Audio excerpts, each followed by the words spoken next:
Hi, Carolinian community. Zari here. It looks like we are coming to the end of the government shutdown.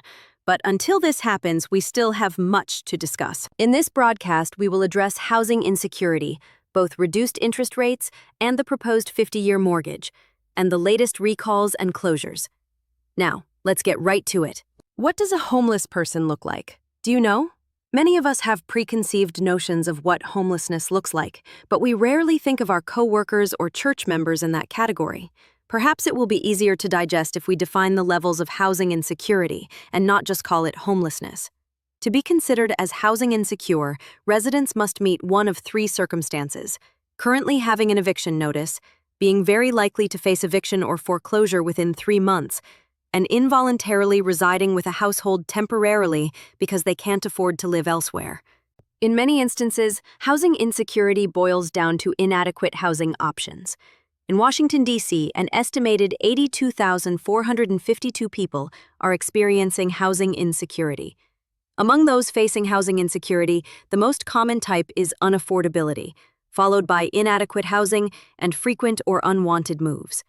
With the rapid rise of housing prices over the past couple of years, finding safe and affordable housing for lower and middle-income residents is getting more and more difficult. We are talking about people that have full-time jobs, perhaps some of the people that work with you. Unless you are very close friends with them, you would never know about their housing challenges. It is probably quite embarrassing to discuss housing insecurity with peers and coworkers, especially if you have a family. The ones that are hurt the most are the children. In North Carolina, approximately 2% of public school students are experiencing homelessness. A 2019-2021 study found over 34,700 public school students were homeless, primarily due to being doubled up or staying with others, followed by living in shelters and hotels or motels. Families with children are at high risk, with many extremely low-income families struggling with rent and a large shortage of affordable housing options across North Carolina.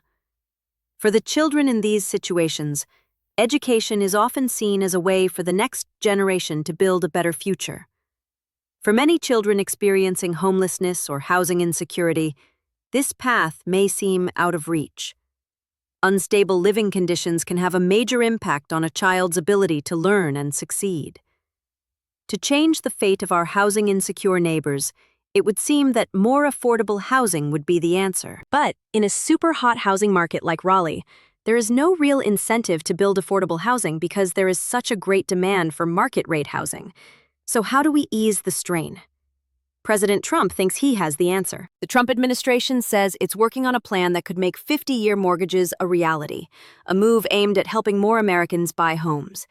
Yes, you heard correctly, a 50-year mortgage, that is 50. Details remain sparse, but a longer-term loan option would likely mean lower monthly payments for homeowners, easing one of several affordability barriers that have pushed the typical age of first-time buyers to a record high. However, a mortgage that stretches 2 decades beyond today's 30-year norm would also come with major drawbacks, including significantly higher total interest costs and a slower path to building home equity. And if demand rises without a comparable increase in housing supply, prices could climb even further, erasing much of the intended benefit. Then we would be right back in our current situation. So again, what is the solution? Perhaps levels of home ownership could ease the strain. The Federal Reserve cut its interest rates for the second time this year at the end of October. This was done to encourage lenders to make loans more affordable. It is not known whether the Fed will cut rates again this year, but regardless of additional cuts, if you are in a position to buy a house, why wait? There are several good reasons to look into buying a house right now. In addition to moderately lower interest rates, you may have the upper hand in the price negotiation. The home buying season this year was sluggish, which has led to more available homes on the market. Also, homeownership has traditionally been the launch pad to building wealth. Having a home of your own, regardless of the size, solidifies your foundation and gives you something to build on. You can refinance if rates drop. You can buy another house when your finances permit. You can move to another part of the country if you like and rent your house out. All of this is possible when you make your first home purchase. As for your contribution to the affordable housing issue, by moving out of a rental property, you are freeing up a dwelling for someone who may not be in the position to buy a home. It's a potential win-win situation. We have two nationwide recalls to talk about. ByHeart, a manufacturer of organic baby formula, recalled all of its products sold nationwide Tuesday, days after some batches were recalled in an expanding outbreak of infant botulism. At least 15 babies in 12 states have been sickened in the outbreak since August, with more cases pending.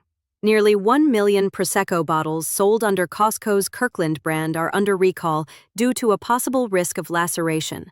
Federal regulators issued a safety notice on November 6, announcing a recall of 941,000 bottles from F&F Fine Wines International Inc. because they can break or shatter.